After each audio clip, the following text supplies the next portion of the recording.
It's spring. It's the season for sneezing.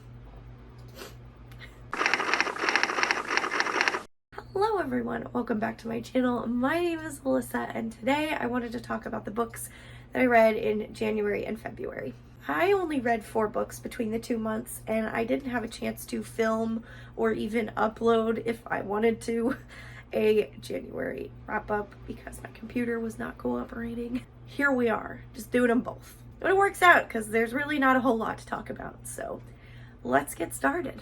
So the first book that I completed in January, because I was stuck in quarantine for a week, is Kingdom of Copper by S.A. Chakraborty. This is the sequel to City of Brass. City of Brass follows Nari, who accidentally summons a djinn and ends up being whisked away to a magical world called Davabad and meets a prince there and also comes into her own power and her own heritage that she didn't even know she knew.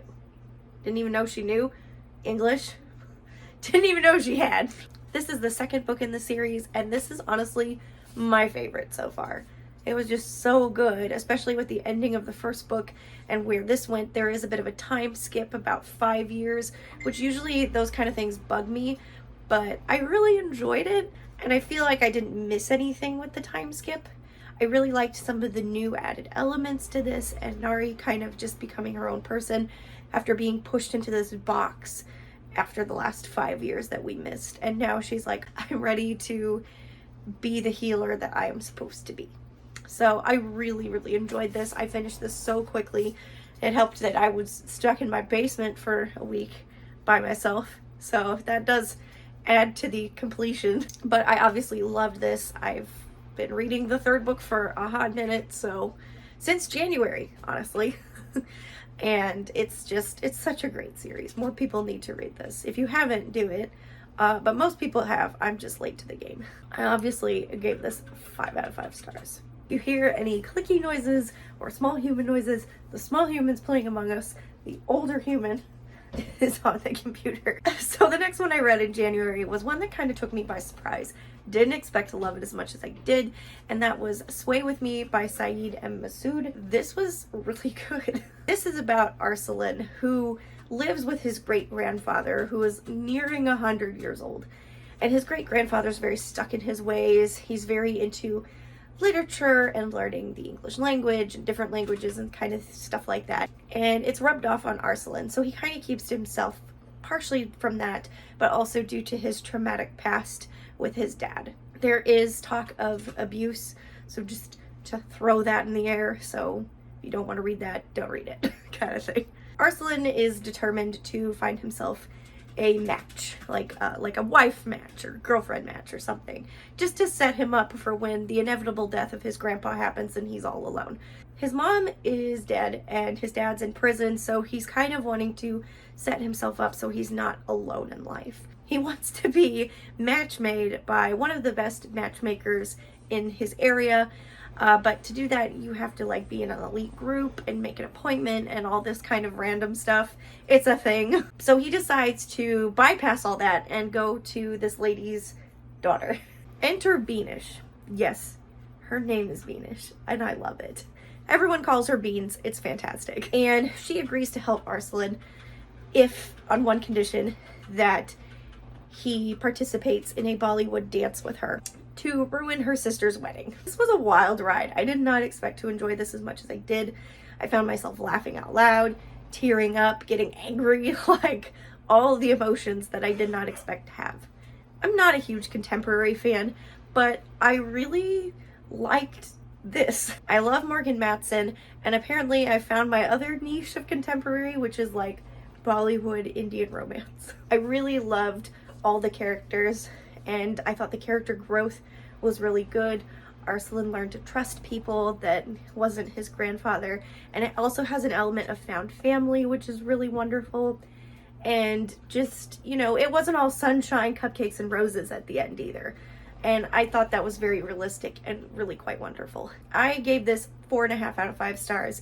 I really enjoyed it and I highly recommend it if you're looking for something a little bit more emotional but also very cute and funny. Alright, so then the next book that I read in January was Vesper Teen by Margret Rogerson.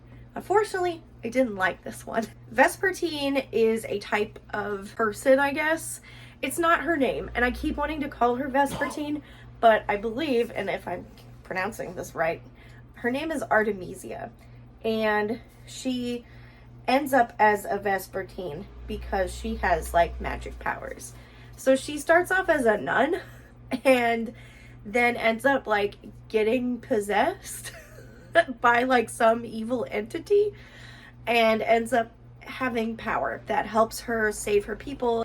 Like I said, I didn't like this one as much because I feel like nothing happened in this book. I was bored the entire time reading this. I could not tell you what the plot was. There was a lot of talking, walking, and random action scenes, and then it just suddenly was done, and then they're back to walking and talking. She did a lot of traveling in this book, and I couldn't even remember why, where she was going, what the point was, and I unfortunately it just didn't land for me. Margret Rogerson is the author of Sorcery of Thorns, which is one of my favorite books. It's a really fantastic book, and I really enjoyed it, but this one just didn't quite do it. I found the pacing really strange. I found Artemisia to be kind of a dull character, and the one thing that I found interesting about her was like her social anxiety, which I felt was relatively well portrayed, but also like maybe a little over the top. I don't know. I have a little bit of that, but not so much anymore, and it's been a long time, but I don't remember being that, and maybe I just can't speak from personal experience, but it did feel a bit much. Like, I felt like that was the only thing of her personality I knew. Like, I didn't know what she liked to do in her free time. I didn't know what her hobbies were, or, you know, those kind of things. I just knew that she had social anxiety, and now she's possessed by a demon creature. Now, the demon creature was entertaining, funny, witty. I love a good sassy villain, a sort of villain. Think Venom from Spider-Man. That's where we're going here. And it didn't have the payoff that I wanted. So I ended up giving this like 2 stars. I just really didn't enjoy it. Even though the writing was nice, if there's no substance to that writing, it just doesn't work. So unfortunately, I didn't love it. I probably won't continue on with this series. And lastly, the only book I read in February, because February was a hot mess of a month. And I did not have the time that I wanted. Because at the beginning of February, I was really inspired to write and draw. And then a friend of mine started getting sick, so I had to help like her with her kid, which is fine, don't mind. But that took up a lot of time too, so it's been crazy. So I read 1 book. But hey, I got a lot of writing and drawing done, and I'm pretty proud of myself for that. So the 1 book that I managed to finish was When Dimple Met Rishi by Sandhya Menon. This one was cute. Not my favorite, but it was cute. I enjoyed it for what it was. This is the story of Dimple and Rishi when they meet. I'm so clever. Dimple is determined to be a web designer or an app creator, those kind of things. So she goes to this convention to kind of jumpstart her career before college. And while she is there, she meets Rishi, who is her betrothed, but she has no idea. And he just shows up and he's like, "What's up, lady? I'm gonna marry you." And she's like, "Oh, heck no."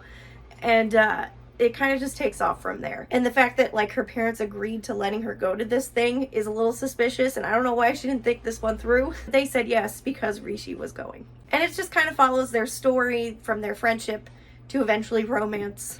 I really enjoyed Rishi's character. I thought he was just like this cute little cinnamon roll guy, and he definitely is a hopeless romantic, but at the same time he really came into his own. Rishi really likes to draw comics specifically, and he loves anime and manga and those kind of things, and I could relate.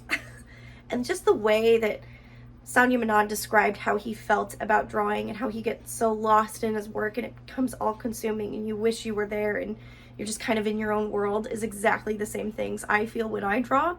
So that was really fun and relatable. Dimple, however, really annoyed me, especially in the beginning. Like, I don't know. She was okay in the beginning, I guess, but then like towards the end, I was just kind of like, what? We've done a whole personality shift. She at first is like, oh no, I don't want to be in love with this guy. I'm not going to be in a relationship because it's going to hinder my career. And then literally 2-3 chapters later, she's like, I love this man. He's hotter than sliced bread. And I was like, what? Wait a minute. You just said what? I was just flabbergasted at the sudden change of heart. And, you know, it's okay to have both things, but when it's such a dramatic change, I was kind of shocked. At least Rishi stayed consistent. Also, like, the big thing with romance books is there's like always this misunderstanding, conflict, or some sort of conflict that you don't know if they're going to end up, but you know they will because it's a romance novel. That happened in the last 60 pages. Something happens in the last 60 pages that is absolutely ridiculous and didn't need to happen. It's the last 60 pages of the book. I know they're going to end up together. Why would you make this part so short? But then you make all these other parts that were kind of poorly paced much longer. It didn't make sense to me. But I enjoyed Rishi. I really enjoyed the romance. It was very cute at times. It had me going, oh, that's sweet, a few moments. So I think that's a win. And overall, it was an enjoyable book. If I was recommending you an Indian romance book, I would say Sway With Me instead of this one. I still have yet to read the show, the Netflix adaptation of this book. Read the show? Did I just say read? Wow. English is my first language. I haven't watched the Netflix show yet. I kind of want to, but I kind of don't because I watched the trailer and it looks really different than the book. And I'm kind of just like, I didn't really like the book that much, so I don't know if I'm going to watch it. It depends on if the mood strikes, I guess. These are the 4 books that I completed in the last 2 months. I consider this decent, I guess. Not really. I enjoyed most of them, so that's a win. Let me know down below what you read in the last couple months, and if you haven't subscribed, please do. And if you want, you can give this video a thumbs up. That's up to you. And I will see you very, very soon in the next video. Bye-bye.